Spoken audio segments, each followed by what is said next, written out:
Hi, if you're hearing this, uh, um, everything is going to be okay in your way. Um, Trust the process. Um, Something good is about to happen to you. I don't know. You might get a present. Something.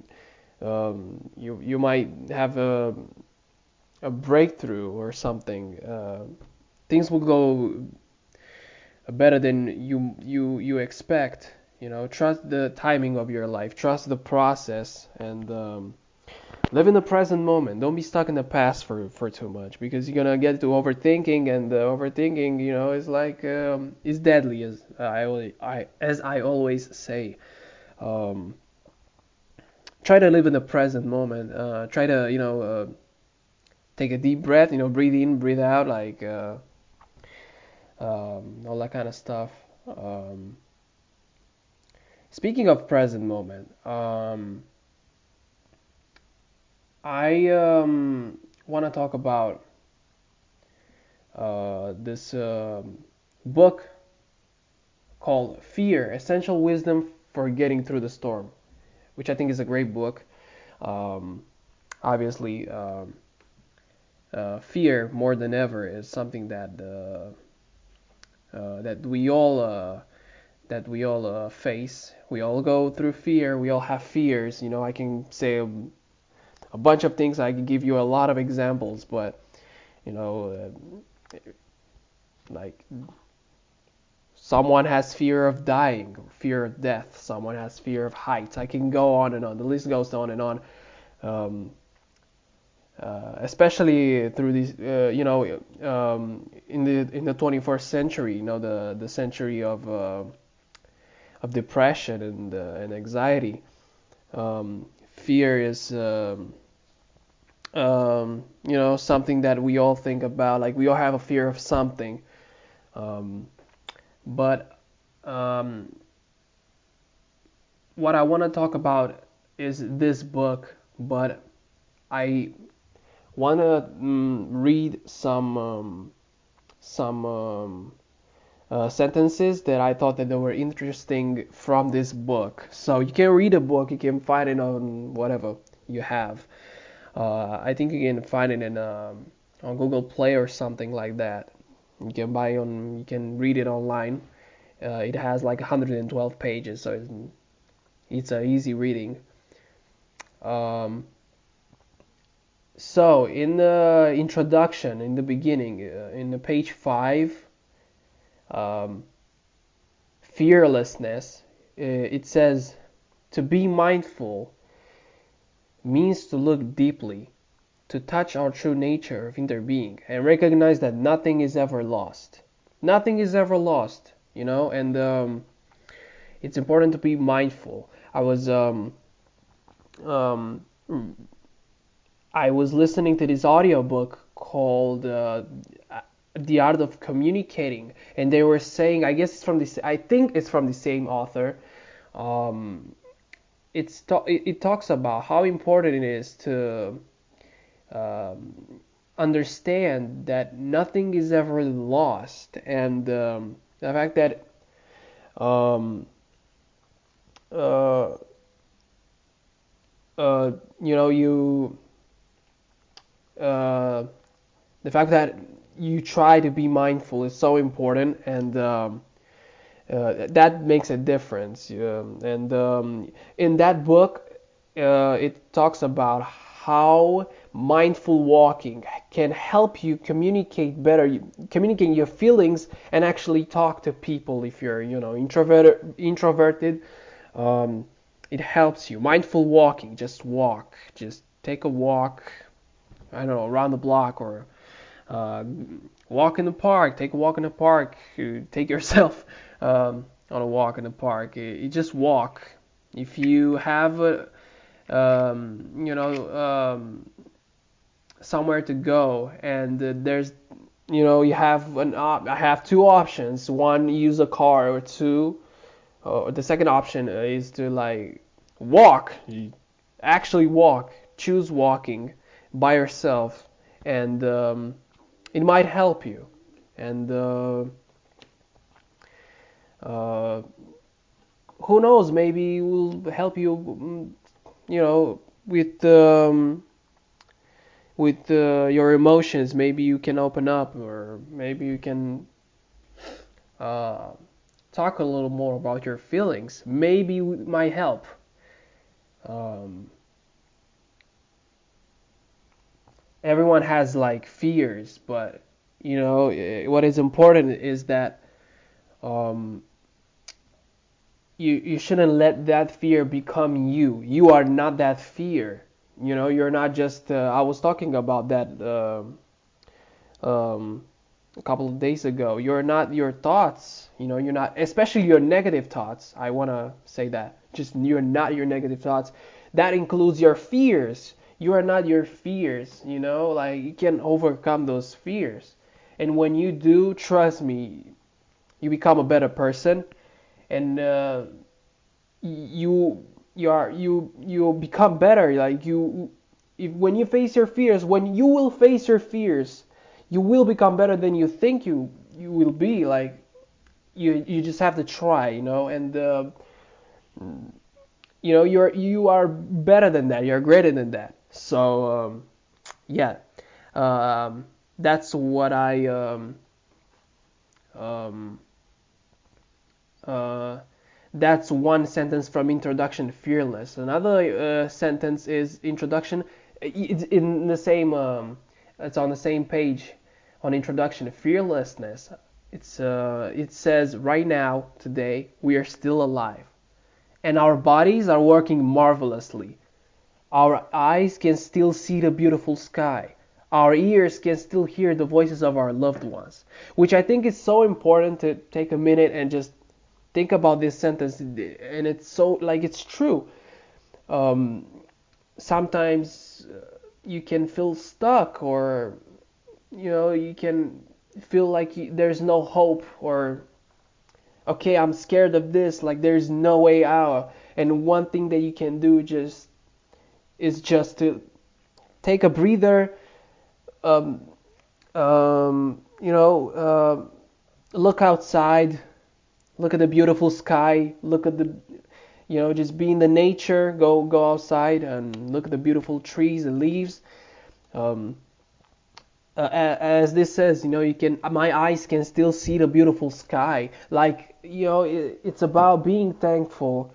That really makes you think about how important um, uh, how important um, it is that we are alive and we can see the sky. Like we take sometimes green things for granted, and it's not something that it has a quick fix. You always have to try to think about these things, even though it's complicated sometimes.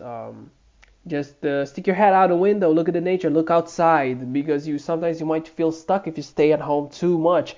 Take your head out of the window, look outside, see the beautiful sky. See if you have a park next to where you live, or you have some beautiful trees. You can look at the trees, and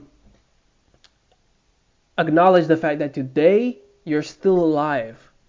And the fact that you have today, and you are given today, um, it's a blessing. And there are people that couldn't make it. You did it. So it's very important to look at those things, and especially to look at the fact that you are alive and you made it another day. Like it's very important. Yes. Um, and this it says our ears can still hear the voices of our loved ones. So this is like you should be thankful for the for the fact that you can see, the fact that you can hear, the fact that you have legs to move, or you have hands, you have even legs, you have I don't know, you have a working body, and those things are important too. So yeah. Next thing that I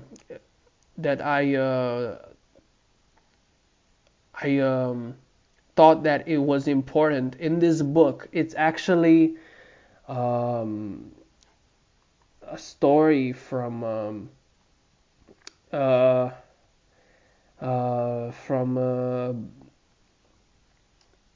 a story of Buddha one time, which goes, the Buddha was a human being and he also knew fear.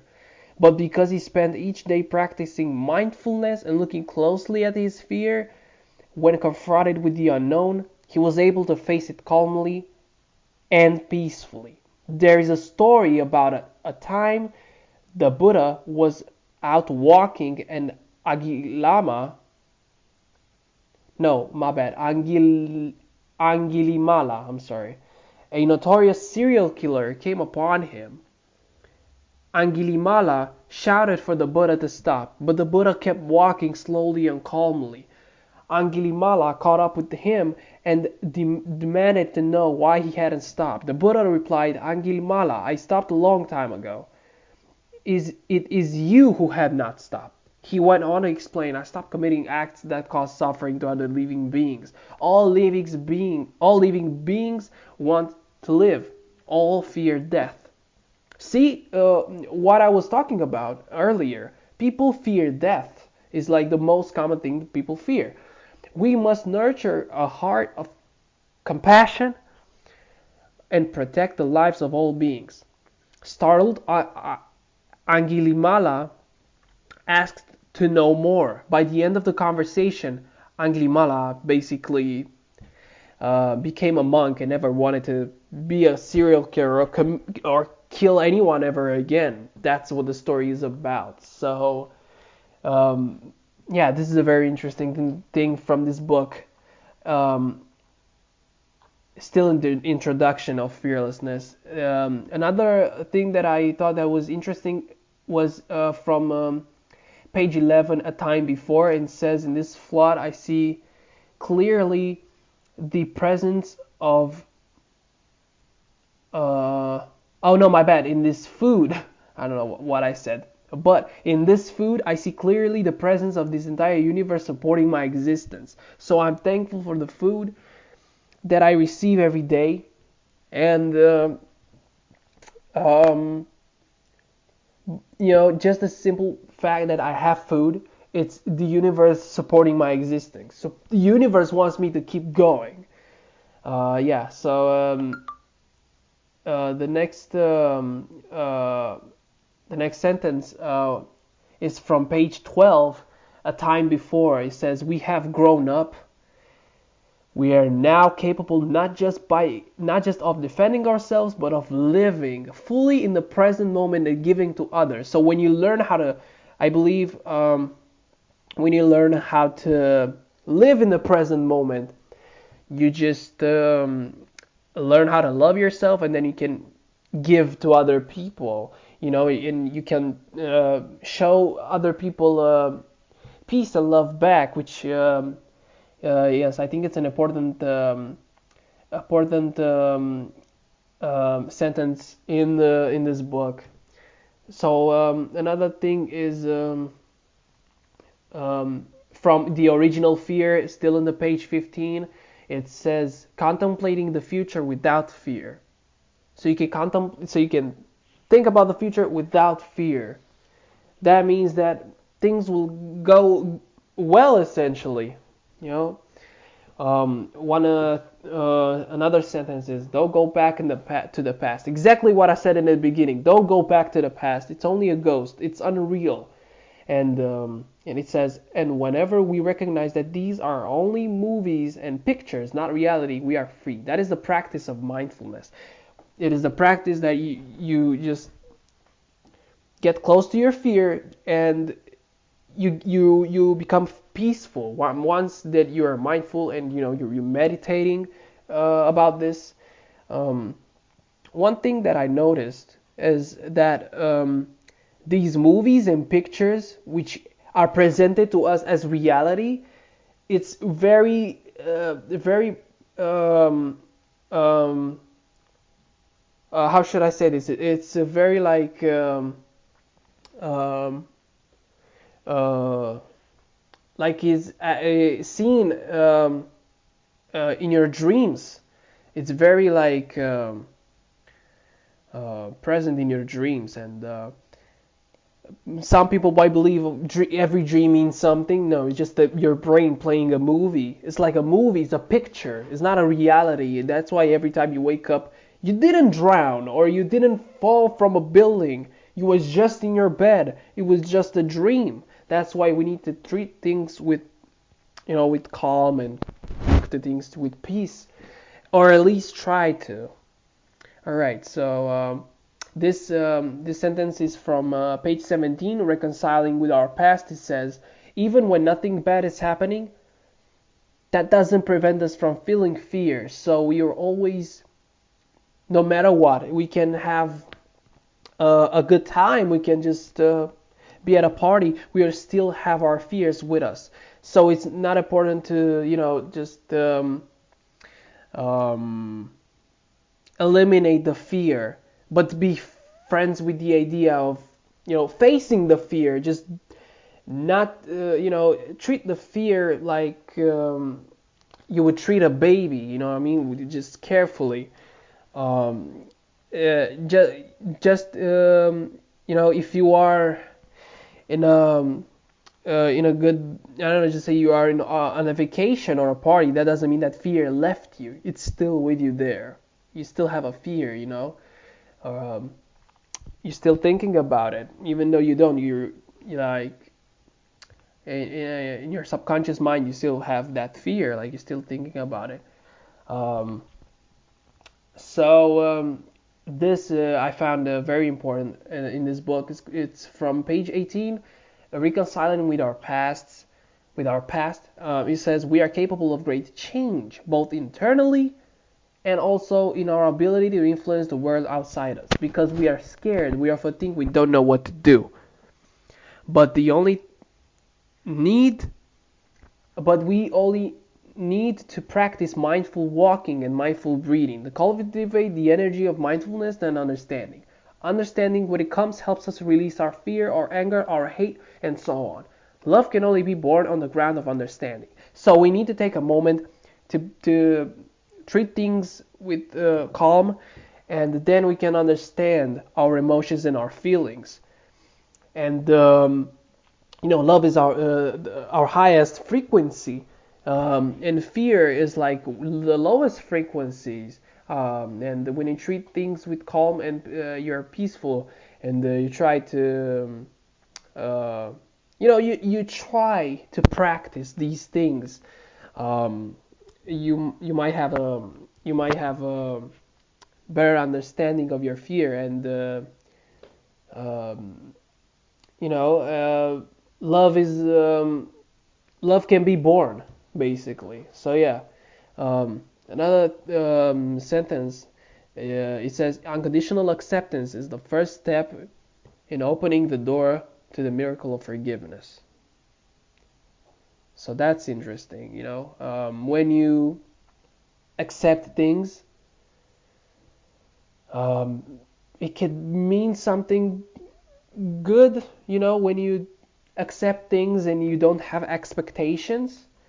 So yeah, this is very interesting too. To sincerely accept others as they are, we must begin with ourselves. So we need to understand ourselves in order to understand others. Only begins with us. If we cannot accept ourselves as we are, we will never be able to accept others. Basically, what I've just said right now. Breathing in and breathing out is very important when you want to, um, practice meditation. When using those apps, for instance, Headspace. They practice. They have these courses with, sessions with mindful breathing, and then they always say you breathing in, breathing out. Um, This is a thing that I believe. This next sentence, it's a letter to ancestors and yeah, dear ancestors, I am you with all your strength and weaknesses. I see you have negative and positive seeds. I understand that you have been lucky and that good seeds like kindness, compassion, and fearlessness were watered within you. I also understand that if you were not lucky and negative seeds like fear, greed, and jealousy were watered in you, then the positive seeds did not have a chance to grow. So, you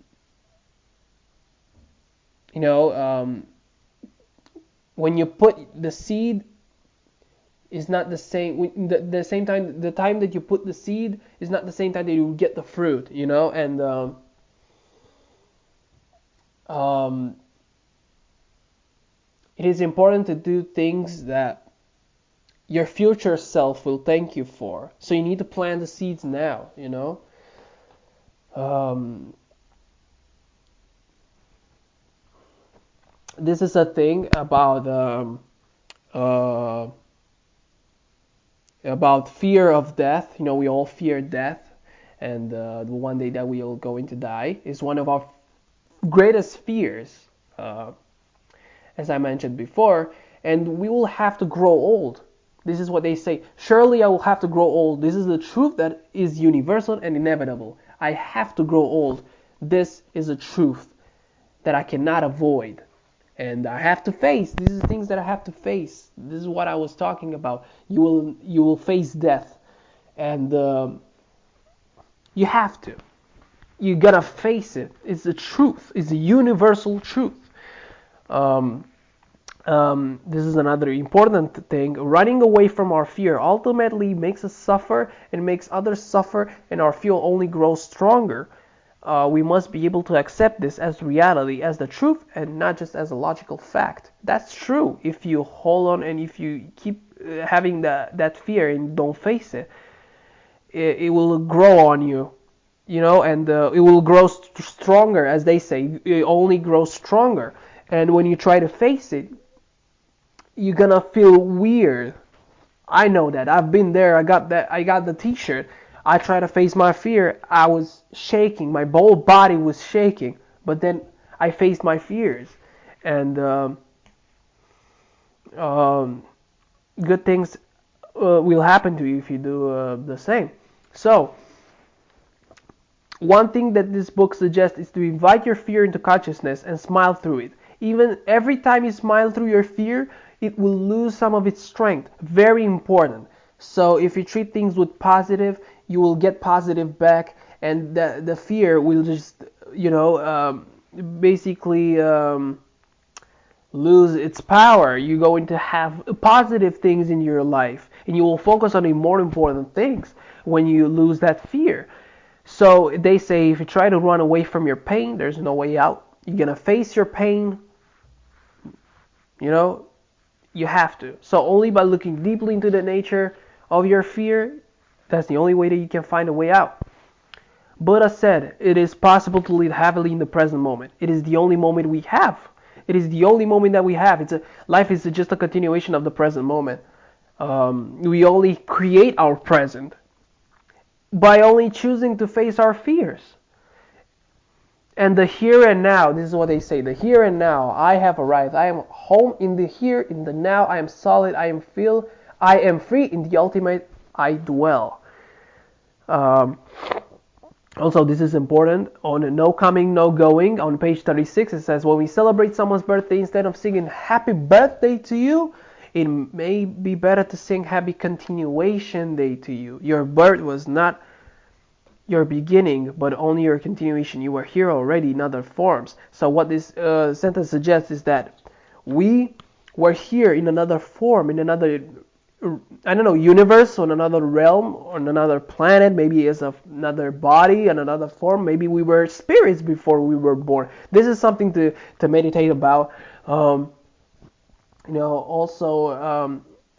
you should, instead of happy birthday to you, you could say happy existing day, like you're celebrating happy existing celebration day, like you're celebrating your existence. Um, but this is also important. You can also say happy continuation day to you. So that is pretty important. Um, another important thing in this book is this: as the Buddha says, the past no longer is, the future is not yet there. There is only one moment in which life is available, and that is the present moment. To meditate with mindful breathing is to bring body and mind back to the present moment, so that you do not miss your appointment with life. This is very, very, very, very, very important because uh,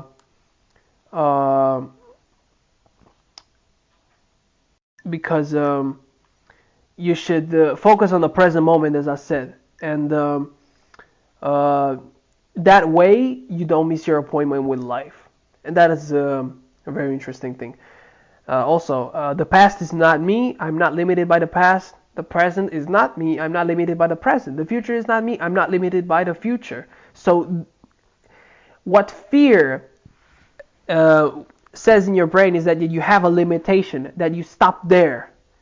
But the reality is, with the body and that we have and the things that we can do, um, uh, the only limit is the only limit that we have is the limit that we set to ourselves. Like we have limits, that's the limit. But in reality, that your fears are not your limits.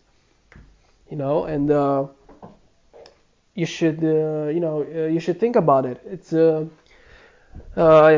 interesting. So another thing is in this book, it says if you get angry with your anger, it multiplied 10 times. So if you look at things on a positive way, you might lose the anger. It's pretty. I guess that's what it means. So another thing, they say there are a lot of things. So um, yeah, actually, this is part one. I think I'm gonna stop here myself. I have a limit. No, I'm just kidding. So this is part one because I have a lot of notes from this book. There are actually 112 pages. It's gonna take me forever. So this is part one. I don't know where part two is gonna come, when it's going to appear. So yeah, um, I'm gonna talk about this in part two. So have a great day. Live in the present moment, and I don't know. Go outside, take a walk. All right. All right. Bye.